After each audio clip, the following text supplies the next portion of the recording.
What if I told you that the biggest reason people gain weight may not be a lack of willpower?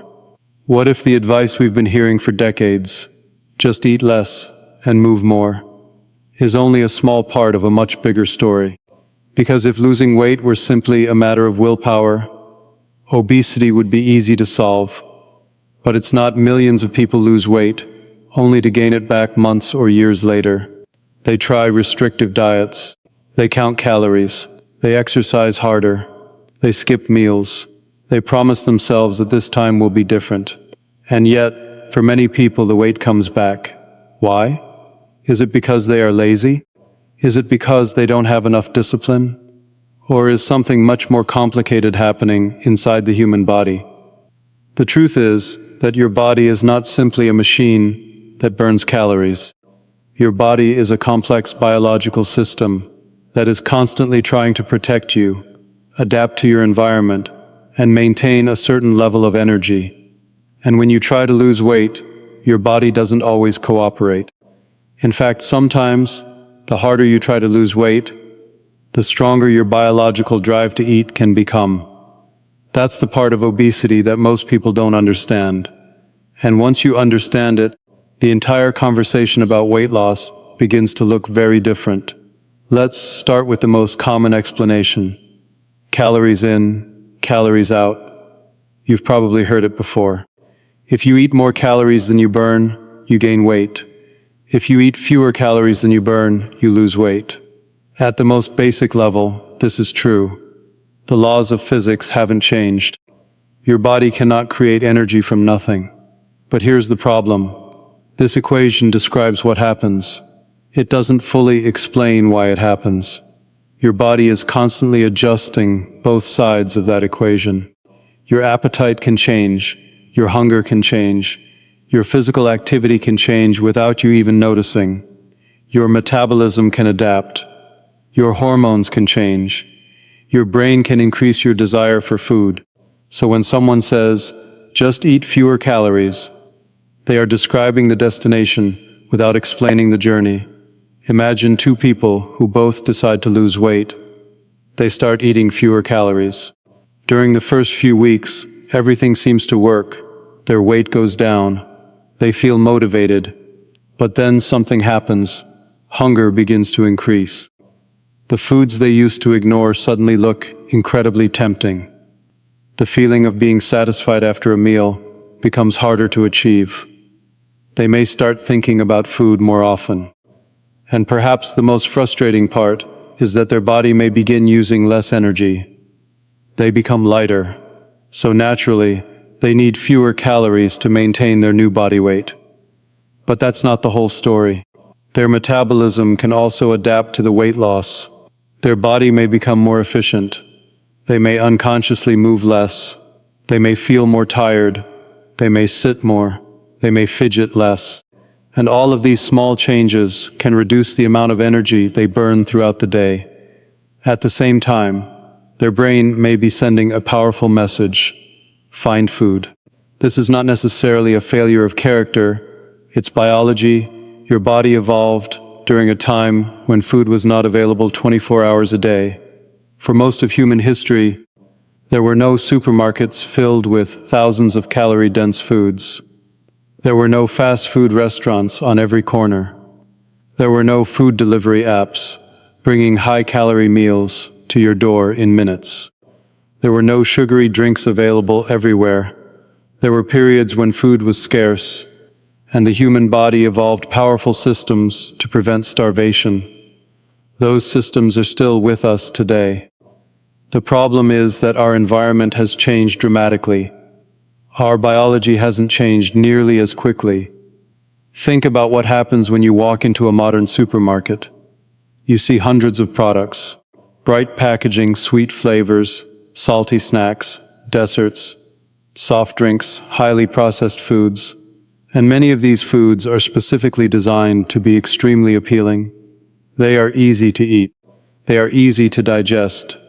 They often contain large amounts of energy, and you can consume them quickly. This is where the modern food environment becomes important. It's not simply about one particular food. It's about the combination of availability, convenience, marketing, portion sizes, and the way highly processed foods interact with our appetite and reward systems. Consider a whole orange. You have to peel it. You have to chew it. It contains fiber. It takes time to eat. Now compare that with a sugary drink. You can consume hundreds of calories in a few minutes without feeling equally full. The calories are not identical in how they affect your eating behavior. This is one reason why the quality and form of food can matter, not just the number of calories written on a label. And then there is protein. Protein is one of the most filling nutrients. Foods rich in protein can help support muscle and increase feelings of fullness. Fiber can also slow digestion and help you feel satisfied. This is why a meal containing protein, vegetables, legumes, and whole foods may affect your appetite very differently from a meal dominated by refined carbohydrates and highly processed ingredients. Agon. This doesn't mean you can never eat a burger, pizza, dessert, or chocolate. The point is not perfection.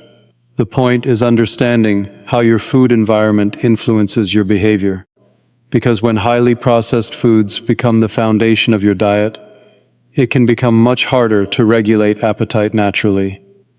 Now let's talk about something even more important. Not all fat is the same. When people think about body fat, they often imagine the fat underneath the skin. That's called subcutaneous fat. But there is another type of fat that can be much more metabolically active. It's called visceral fat. This is the fat that accumulates deeper inside the abdomen, around organs. And this type of fat is strongly associated with metabolic problems.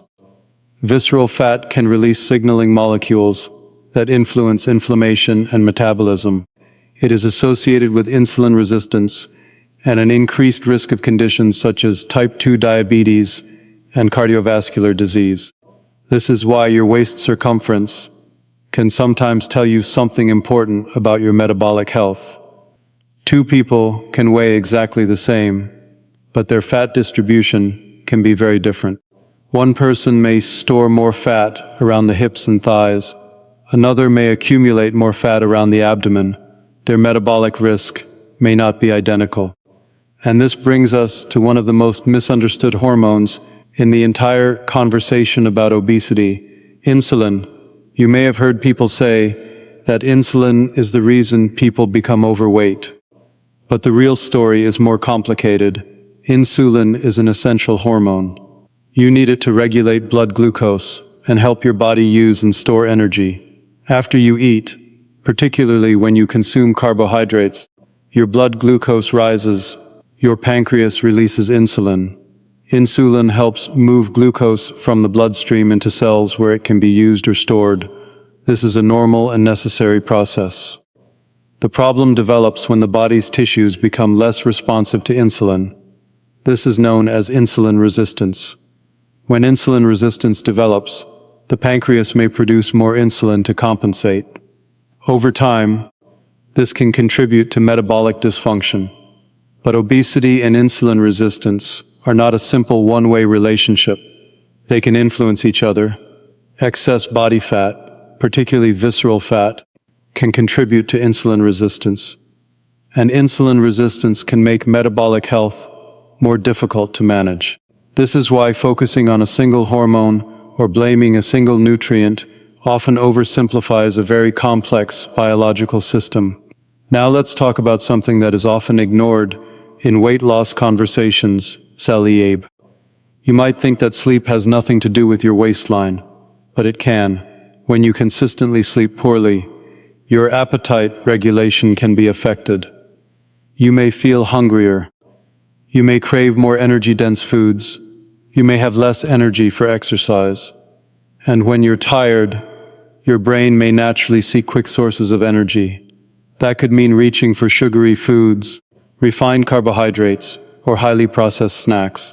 Now add chronic stress. Imagine someone who works long hours. They sleep 5 or 6 hours a night. They are constantly under pressure. They have little time to cook. They rely on convenient food. They are exhausted.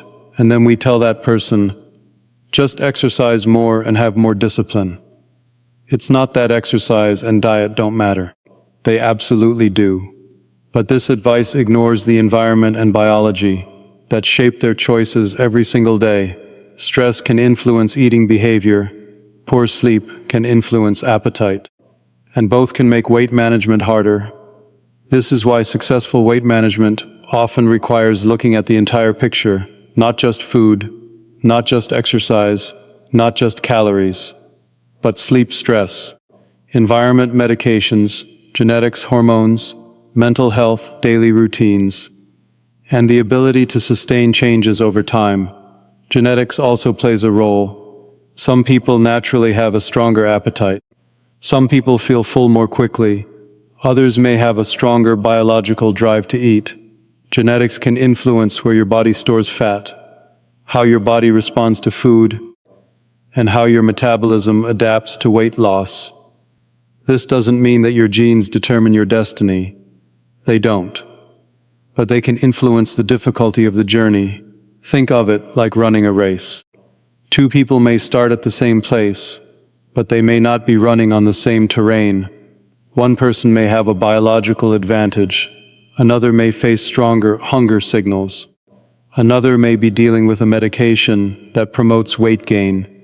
Another may have a medical condition affecting metabolism. The destination may be the same, but the journey can be very different. And this is why we need to stop treating every person with obesity as if they have the exact same problem. They don't. Obesity is not one disease with one cause. It's a complex condition with multiple contributing factors. Now here's something fascinating. When you lose a significant amount of weight, your body may not simply accept the new weight as its new normal. Your brain may respond to weight loss as if you are experiencing an energy shortage. Hunger can increase, satiety can decrease, the desire to eat can become stronger. This is one reason why maintaining weight loss can be so difficult. The person who regains weight isn't necessarily going back to their old habits because they suddenly stopped caring. Their biology may be pushing them in that direction. That doesn't mean weight loss is impossible. It means we need a better strategy.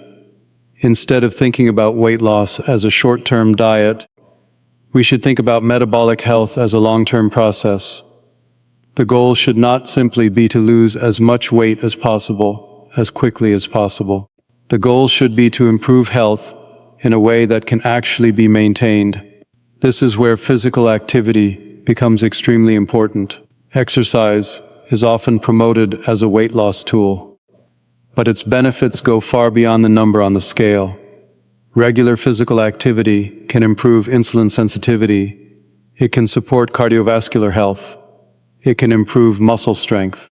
It can help maintain muscle during weight loss. It can improve mood, and it can help your body handle glucose more effectively. Strength training is particularly valuable because muscle is metabolically active tissue. When people lose weight, they can lose both fat and muscle. Preserving muscle can help support physical function and metabolic health. Walking is also incredibly underrated. You don't necessarily need an extreme workout routine to become more active. Walking after meals can be a simple way to increase daily movement, taking the stairs, standing more often, going for a short walk. These small actions can add up. And then there is nutrition. A sustainable approach usually focuses on foods that provide high nutritional value and help control hunger.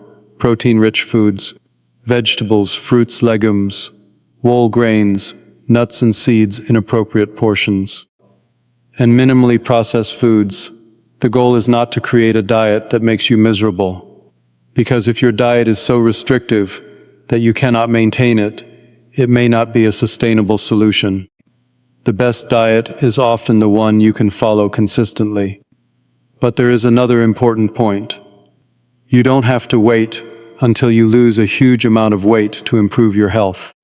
Even modest improvements in weight, physical activity, blood pressure, blood glucose, and fitness can be meaningful. Your health is not determined by one number on a scale. The number on the scale is only one piece of the puzzle. Think about your blood pressure, your blood sugar, your cholesterol, your waist circumference, your fitness, your sleep, your strength, your ability to move. All of these can tell you something about your health. So, what should we take away from all of this? First, obesity is more complicated than simply eating too much. Second, calories matter, but the human body actively regulates appetite and energy expenditure. Third, highly processed foods can make appetite regulation more difficult for many people. Fourth, sleep and stress can influence eating behavior and metabolic health. Fifth, genetics and biology can make weight management easier for some people and harder for others. And finally, sustainable weight management is not about finding a magical diet. It's about understanding your biology and creating an environment that makes healthy choices easier. If you're trying to lose weight, don't ask only, how can I eat less? Ask, how can I become healthier? How can I control my hunger? How can I improve my sleep? How can I become more active?